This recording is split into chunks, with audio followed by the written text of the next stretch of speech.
Olá, meus amigos, sejam muito bem-vindos a mais um PL da Procrastinação, o seu resumo da rodada da Premier League, que agora vão ser resumo de duas rodadas, porque a rodada da virada do ano e a primeira rodada após a virada do ano foram totalmente juntas, não teve respiro, foram duas rodadas seguidas, né? Teve jogo dia 31, primeiro e segundo, e a partir do dia 3, 4 e 5 tiveram jogos também. E obviamente não deu pra gravar um programa, até porque no dia seguinte já tinha jogo. Então vamos fazer um resumão dessas duas rodadas, pegando alguns jogos de times importantes do Big Six ou que estejam brigando por alguma coisa. Antes da gente começar, sempre pedindo para você se inscrever no canal, ou se você está no Spotify, seguir o nosso podcast. Se você quer contribuir com esse programa, o meu pix é adão@proximadimensão.com.br, pelo menos por enquanto. E vamos lá para o nosso querido programa semanal. A ver, vamos lá. Liverpool e Leicester, vamos começar com esse jogo. Que foi um jogo, aquele jogo dos dois gols contra do Faz. Foi um jogo inacreditavelmente ruim do Liverpool. O Leicester, quando joga bem, comete algumas bizarrices na defesa, ao ponto de ter um zagueiro que deu azar duas vezes e cometeu dois gols contras absolutamente bizarros em menos de 10 minutos, né? E olha que o primeiro tempo do Leicester foi bem decente, sabe? Buscando jogadas, infiltrações. O Dewsbury Hall é um bom jogador e abriu o placar. Mas o Liverpool tentava e não conseguia. E nem ao menos criava uma pressão contra o time que tem uma das defesas mais toscas da Premier League.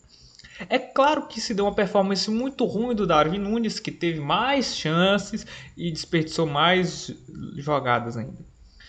O Salah também faz um jogo fraco, e quando eu assisti o jogo contra o Aston Villa, o time do Klopp demonstrou bons sinais.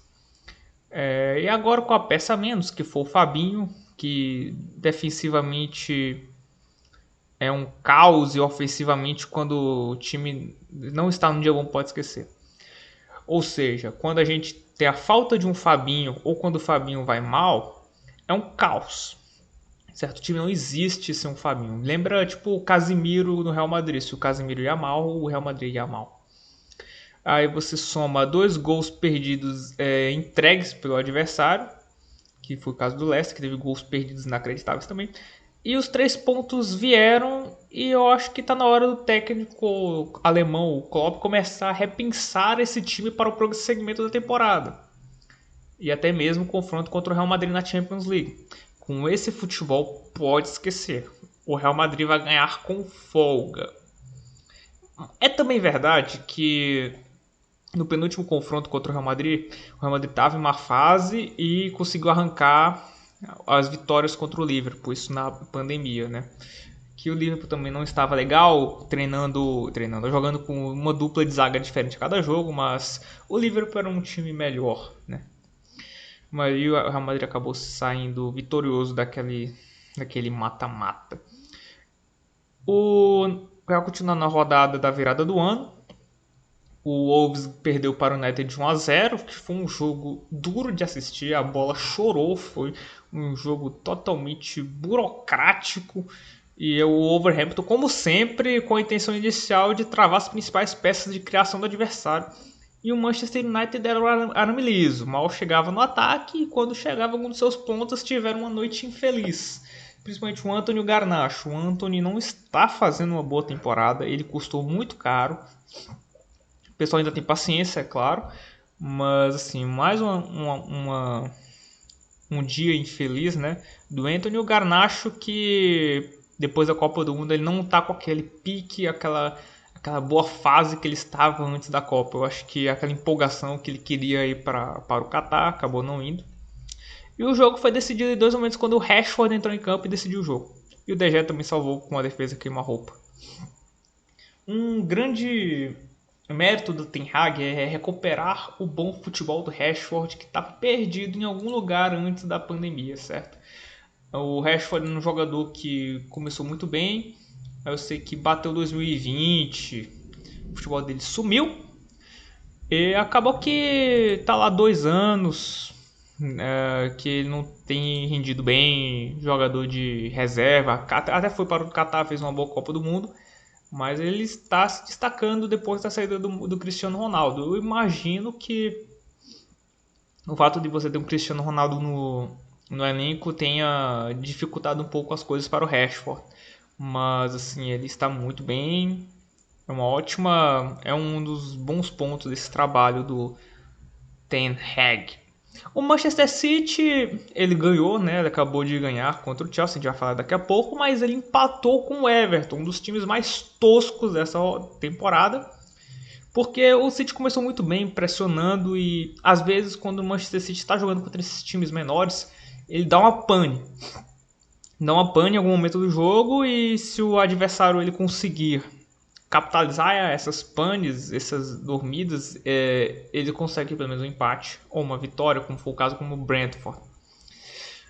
No caso do City foi um jogo ruim do De Bruyne, muito ruim o jogo contra o Everton. Assim, essa temporada é muito esquisita, muito estranha do Everton. E acaba que o Everton, digo, do De Bruyne. E acaba que o Manchester City, que sempre foi destacado por não ser dependente de um jogador só, e são das maiores valências desse time do Guardiola, ele acaba se colocando como um pouco mais dependente do seu camisa 17. E tá na hora dele começar, no caso o Guardiola, de começar a tentar recuperar a tempo, porque se o De Bruyne continuar jogando essa bolinha, vai ser muito mais difícil ganhar esse título. E no dia 31 nós também tivemos o último jogo do ano, foi o Brighton 2, o Arsenal 4, que foi um jogo muito louco, assim, o Arsenal dominou em alguns momentos, mas na hora que saiu os laterais, principalmente o Ben White, nós tivemos um domínio muito grande do Brighton, que chegou a fazer o 4-3, mas foi anulado pelo VAR. Mas assim, grande partida do Odegaard. E assim, o time do Arteta, eu vou até falar um pouco mais isso no jogo do Newcastle. É um time que sabe muito bem como fazer o perde pressiona. É inacreditável, assim, os caras, eles... Eu até vi uma matéria no The Athletic que fala um pouco sobre essa forma de contrapressão. O Arsenal foi o time que melhorou, mas ele aumentou seu nível de pressão na saída de bola adversária na temporada, certo? Era muito fraca na temporada passada e agora está excelente. Isso é devido a um posicionamento diferente que o Arteta tem colocado, como a última linha de defensores com 3 e uma linha de 2 mais centralizados, que ajudam a pressionar os contra-ataques e acaba retomando a bola, a posse da bola, a tempo de você continuar e formar um ataque. E deu para ver muito isso no jogo do Newcastle, e no Brighton foi mais bem sucedido porque o jogo do Brighton e Arsenal foi muito melhor ofensivamente. O Odegaard jogou melhor, o Saka jogou melhor, o Martinelli jogou melhor. E o Xhaka também. O Xhaka que fez uma partida ruim contra o Newcastle, que a gente vai falar daqui a pouquinho. E virando o ano, nós tivemos um Aston Villa 2, o Tottenham 0. Ano novo e velhos problemas do Tottenham. O Tottenham até que ganhou o último jogo, que eu não assisti, né? Eu não assisti os jogos de ontem, na quarta-feira, certo? E mais uma vez o time do Tottenham ele sofre por ter um elenco anêmico, certo? Principalmente nessa derrota do Aston Villa. É um time que tem várias peças que foram contratadas e não resolvem o problema de ninguém, sabe? Lenglet, Bissouma, Højbjerg, entre outros jogadores que não vão te dar títulos. Eles sequer estão garantindo a campanha tranquila no G4 da Premier League, certo? Eles perderam por Aston Villa e ganhou, sendo que, de acordo com algumas pessoas, ele jogou muito mal o primeiro tempo, e o segundo tempo tirou 4 gols do nada, certo? Da cartola. Você tem o Antônio Conte, que sempre foi um péssimo formador de elencos, apesar de ser um excelente técnico dentro de campo, ele une o time e sempre dá total energia dentro de campo, mas é só lembrar que é o que esse cara fez com a janela de 2017 do Chelsea. Ele foi campeão da Premier League pelo Chelsea e ele fez uma janela inacreditável de verão com o Drinkwater, Bakayoko, Batshuayi. Ele contratou o Morata por 70 milhões de euros e eu gosto do Morata, mas assim, é um preço inacreditável. O Tottenham ele segue pagando os preços de seus pecados nas últimas temporadas, que é você não conseguir montar um elenco. que te deixa competitivo para ganhar títulos. Eu nem falo só de Premier League, tá? Vai ter as Copas. Não sei. Não sei se esse time do Tottenham tem capacidade de ganhar até a Copa da Inglaterra, porque chega nas oitavas, nas quartas, é clássicos, certo? E o Aston Villa, ele colhe os frutos por ter um elenco muito honesto, que dentro da sua realidade é bem montado. E agora tem um técnico pulsante, que é o Unai Emery, que ele sempre dá um choque inicial muito bom. O Unai Emery nas primeiras semanas sempre é muito bom, né? E você vê que o Aston Villa dominou o Tottenham foi o primeiro jogo do ano, né? E eu não vi o outro jogo do Chelsea, que empatou com o Nottingham Forest. A gente vai falar do Chelsea daqui a pouco. E no dia seguinte nós tivemos a derrota do Liverpool, 3-1 contra o Brentford. O Liverpool, que fisicamente está muito mal, demonstrou isso com o Leicester não conseguindo criar em cima de uma das piores defesas da Premier League, certo? Tem alguns jogadores até superestimados. É impossível que o Son Heung-Koo está sendo alvo de grandes times. Eu até esqueci o time que está querendo contratar o Son Heung-Koo, mas é inacreditável, assim. No caso, o Liverpool, ele perdeu da fisicalidade. O Brentford é muito físico. Foi um jogo perfeito do Mbeumo e do Isak. São caras que correm 90 minutos sem parar. E conseguindo espetar os seus jogadores no mano a mano em uma partida muito ruim de todos da linha defensiva. Principalmente dos laterais. Nós tivemos muito aquela jogada de você dar uma bola esticada na ponta. Aí tem aquele duelo mano a mano do ponta com o lateral. O Mbeumo contra o Robertson, por exemplo. Quando o Liverpool está nessa nhaca, a gente viu isso na temporada posterior do título da Premier League. Basta você aproveitar os duelos em velocidade e não perder a intensidade do jogo ao longo dos 90 minutos. Em nenhum momento do jogo parecia que o Brentford ia perder. Se eles tiveram um gol anulado por impedimento e no lance seguinte eles fizeram um gol, certo? Os caras estavam com a pica apontada pro Shell, já diria o professor Luxemburgo. E o Liverpool teve até uns bons momentos no início do segundo tempo, mas quando pôde fazer pressão, não conseguiu ser intenso o suficiente para gerar perigo. Então, o Liverpool está muito parecido com aquela temporada da ressaca da Premier League, que é uma coisa muito preocupante, cara, porque assim, a vida continua, cara, você tem que continuar. E até às vezes dá um pouco de daqueles flashes no sentido do Klopp já tá com o trabalho meio saturado, certo? O que eu não acho que seja agora pra gente avaliar isso. Mas dá tempo para se recuperar. Eu acho que Premier League já era, mas tem que garantir o seu G4, tem que fazer ser competitivo contra o melhor time do mundo, que é o Real Madrid. Certo? Continuando o nosso resumão, o Arsenal e Newcastle. Beleza. Primeiramente, foi um jogo muito surrealmente mal apitado pelo Andy Medley. Teve 2 pênaltis não marcados para o Arsenal. O Arteta ele brigou muito isso na coletiva. Sendo que um era muito claro, que foi o agarrão, a puxada de camisa em cima do Gabriel Magalhães. E um critério nonsense dos cartões amarelos, de faltas, assim, foi um dos jogos mais amarelados que eu lembro ter visto na Premier League. Na verdade, eu estendo isso a todo o futebol inglês, Copa da Inglaterra, Supercopa. Porque, assim, tirando isso, teve até um bom início dos 2 times. Porque o Arsenal estava conseguindo executar suas tarefas, a sua missão, o seu plano inicial de criar uma pressão para retomar o controle da bola. Ao mesmo tempo, o Newcastle estava deixando o jogo muito picotado. Eu me senti assistindo o jogo do Atlético de Madrid. E você percebe que alguns jogadores parece que é como se tivesse se casado muito bem o Eddie Howe com esse elenco. O Joelinton é uma máquina de marcar. Ele é o faz tudo desse time. Ele jogava assim na ponta esquerda, na ponta esquerda, mas ele recuava para atuar como segundo volante e ele fazia a cobertura do Dan Burn, porque o Dan Burn é um jogador muito limitado, ele ajudava na marcação, o Saka teve muita dificuldade. Eu acho que para ambos faltou o gol, obviamente, E acredito que até a profundidade de elenco.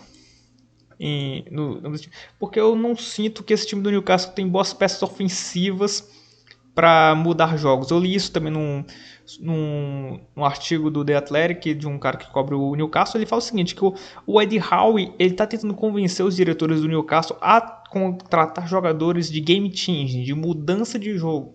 Apesar das boas fases do Longstaff, do Willock, não é um elenco muito confiável para jogos mais difíceis, apesar de estar conseguindo tirar pontos dos times do Big Six.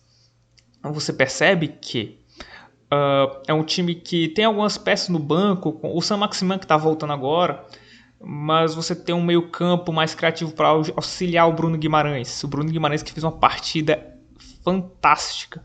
E é impressionante porque ele é tão físico quanto os outros caras que estão ao seu redor, como o Willock, como o Joelito, mas ele tem uma técnica acima dos demais. Então eu diria que é o jogador perfeito para ser meio que o foco, entre aspas, desse projeto inicial do Newcastle. Ele é a referência técnica. No Arsenal, você percebe que faltou peças ofensivas tipo mais de gol, não apenas de meio campo. Que esse resultado já coloca uma pressão enorme no Arteta e do Edu Gaspar de contratar um atacante, seja o João Félix ou o Mudryk. Depois desse dia, na quarta-feira, já teve a notícia que o Shakhtar Donetsk ele recusou a oferta do Arsenal de 62 milhões de euros no Mudryk. Assim, eu sinto falta dos anos de 2011, sabe? Nos anos 2010, assim. Porque a gente ficava zangado a gente ficava puto com o nosso querido Fernando Torres ter custado 50 milhões de libras. Sendo que o cara 3 anos antes era top 3 da bola de ouro. E agora os caras recusando um jogador que está surgindo agora por 62 milhões de libras. Independentemente da qualidade do Mudryk, ele custaria no máximo 15 milhões de euros. Isso em 10 anos atrás. Mas assim, falta oportunidade de elenco. No caso, o Reis Nelson se machucou na intertemporada. O Gabriel Jesus se machucou na Copa. O Marquinhos é o cara que está completamente cru e não dá para confiar, não dá para queimar ele na Premier League. E o Arteta vai ter que caçar um jogador para auxiliar nessa reta final de temporada. Nem digo reta final, porque ainda o time jogou 17 jogos, ainda faltam 21 rodadas. E no Newcastle o limite é esse, sabe? É você neutralizar o adversário mais forte do que você e tentar alguma coisa a partir disso, certo? Eu não sei se o Newcastle também vai conseguir algum jogador para que consiga mudar jogos. Vai ter que utilizar as peças que tem. E o problema maior para a contratação do Newcastle é o fair play financeiro. Apesar da contratação do Isaac ter sido muito cara, ainda os sauditas não estão podendo gastar tudo o que podem por conta do fair play financeiro, de questões de patrocínio e tudo mais. As próximas 21 rodadas vão rolar muita água. Vai ter muita água rolando embaixo dessa ponte. Principalmente porque é do seu tropeço em casa. O Manchester City ganhou do Chelsea em casa. E vamos falar desse jogo agora. Chelsea 0, Manchester City 1. A vitória importantíssima dos comandados de Guardiola. Aproveitando o tropeço do Arsenal para voltar aquela diferença dos 5 pontos, né, que estava 7. E agora eles podem controlar o próprio destino, já que agora eles têm 2 confrontos diretos contra os Gunners. E a sequência de jogos de ambos os times é muito complicada. Assim, eu apostaria mais no Manchester City. E essa sequência vai ser muito decisiva. Nos primeiros 45 minutos o Chelsea começou melhor, certo? Tendo uma melhor chance que o chute que bateu na trave no primeiro tempo. E foi isso. O City tinha maior posse de bola, mas o Chelsea estava em um trabalho mais de contenção, meio Wolverhampton, mas com mais qualidade. Funcionou de primeiro, mas os ajustes e modificações do Guardiola no segundo tempo conseguiu dar uma eletricidade melhor no seu ataque, melhorando a pressão em cima da saída de bola, que é a saída de bola estranha desse time do Chelsea, e acabou tomando de conta no segundo tempo em uma jogada muito boa do Grealish, De Bruyne, com a falha do Kepa inacreditável, e 1 a 0. Foi uma partida ok no Manchester City, assim, não deu pra exigir muita coisa. Uma vitória saiu com um lapso do Kepa e uma boa jogada. Mas é válido ressaltar que o De Bruyne está na temporada muito ruim. Se continuar nessa média de atuação abaixo da crítica, o City vai ter problemas, isso eu já acabei de falar. E vai suar sangue para ganhar esse título, porque o De Bruyne ele é muito importante para esse elenco. No caso do Chelsea, acho que falaram até na transmissão, a questão é a seguinte, é o time que mais modificou seu 11 inicial, é um time que está sofrendo com lesões a todo momento, é um elenco que está inflado, tem muitas peças, o Aubameyang fez uma partida tétrica, ele acabou de chegar nessa transição de poder entre o Tuchel e o Graham Potter, e tem novas peças, algumas peças jovens, e está um caos, certo? Eu gosto do Graham Potter, eu acho que ele fez um trabalho fantástico no Brighton, mas ele não está bem, ele não está conseguindo dar uma consistência tática nesse time do Chelsea. Mas eu daria esse desconto porque é uma transição muito... A reta final da era Tuchel foi esquisitíssima, é como se o elenco tivesse largado o Tuchel de mão, e agora ele veio para trocar o pneu enquanto o carro anda. Então é muito complicado. Eu acho que só trocar de técnico não vai funcionar. Eu entendo que a torcida do Chelsea é muito imediatista, eles não têm paciência. O Chelsea ganhou uma Champions League trocando de técnico, isso é verdade. Mas não vai ser uma mudança de técnico que vai dar mais uma Champions League para o Chelsea, isso eu sinto muito. Então, eu daria esse voto de confiança pro Potter terminar a temporada e aí sim ver como vai ser a sequência do trabalho. Se vai ser com ele, não, a formação de elenco e tudo mais. Mas o Chelsea está perdido na temporada.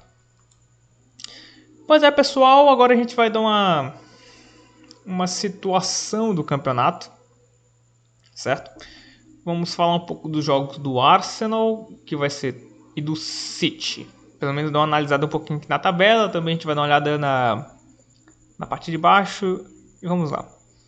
Os jogos do Arsenal tem Tottenham fora, United em casa, Everton fora. O City tem o United fora, o Tottenham em casa e o Wolves em casa. O City, lembrando que o City ele pega o Chelsea e o Southampton nas Copas. Não vai ter rodada da Premier League nesse fim de semana, vai ter a Copa da Inglaterra. Não vai ter programa sobre a rodada da Copa da Inglaterra, porque eu não estarei assistindo, eu estarei viajando. Mas o que dá para falar é o seguinte: vai ser uma sequência muito decisiva. Eu diria que o do City é um pouco melhor porque enfrenta o Wolverhampton em casa. O Wolverhampton ainda está chorando ainda para não ser rebaixado. Mas o City ainda pega o Chelsea na Copa e o Southampton na quarta-feira.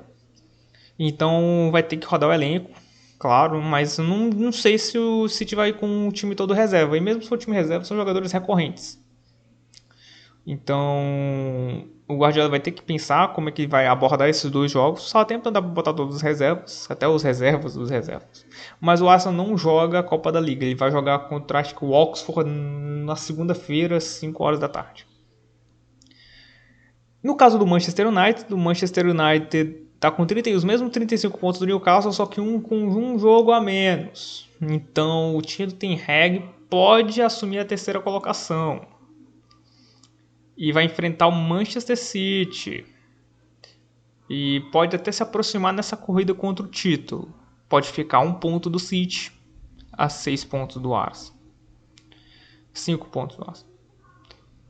No caso do Tottenham, que ganhou o último jogo, está com 33, com 18 jogos.